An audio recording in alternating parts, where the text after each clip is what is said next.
Howdy mates, how are we doing today? Here's a part 2 video over at the Hunsader Farms in Bradenton. It's actually my very first time coming out here. So I'm kind of in the last 15 minutes while this is still open, but I didn't realize that they were closing pretty soon. So unfortunately I don't have the opportunity to make anything. But what you're seeing right here are all different varieties of a particular flower called Zinnia elegans, which has Mexican origins in terms of its native range. Now you figure, of course, we are in the United States, which isn't too far from Mexico, but that being said, it's still considered to be a non-native. But the thing is, it doesn't necessarily make it an invasive either. Because let me show you guys in just a second, right here. 3, 2, 1. See a different perspective, don't you? You can see that they are growing it quite prevalently. And one thing to tell you guys right away, that Zinnia elegans is actually a member of the Aster family. Now, I know you guys have heard me make several references to the esters, but what exactly does it mean? Well, esters it's a Latin term that describes the shape of stars. So, here's an example. So, if you guys look at the individual flowers on this Zinnia elegans, you have your sepals right here that have the color, right? But then you also have the individual flowers themselves. As you can see, they do resemble looking at a star. And that is essentially how asters get their designation. It has to do with their inflorescence, as it were. Now, in terms of do these colors occur naturally? I'm sure some of them do. But then again, some of them are probably genetically changed for a desired color. But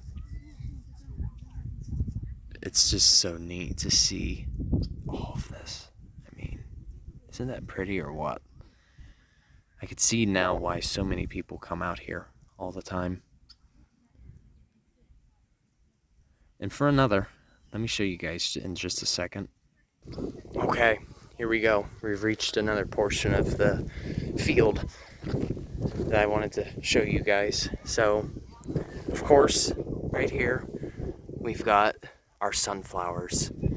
Now, when I was doing that whole talk about asters, not surprisingly, all of our different species of sunflowers are also a designated ester as well.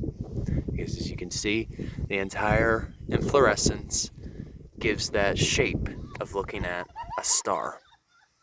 Now, what's so neat about sunflowers in general is they're a great example of a multiple fruit type of plant. Now, or I shouldn't say multiple fruit, I should say an aggregate plant. There we go. Because, sunflowers don't necessarily produce fruit. They produce seeds. So, what I mean by an aggregate type of plant is you'll see a bundle of seeds that will then drop and will allow reproduction of new offspring. Another great example of an aggregate that we eat all the time is strawberries. It's another example because when you look at the fruit itself. You're seeing all the seeds in its outer coat. And it's very similar with sunflowers. And sunflowers are actually quite easy to grow as well. When I was in FFA back in high school, when it was actually decent at the time, I used to grow some of this. I used to grow some sunflowers, and they're always a pleasure to grow. And then you get to roast the sunflower seeds. Oh, so good. Great source of protein too, by the way. But that is something that this field has in common. Most of these flowers that we're seeing are all related to one another because they're all a form of asters. So cool.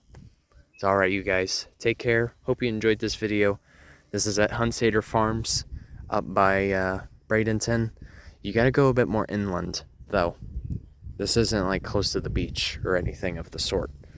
So alright, take care, you guys. Enjoy your weekend.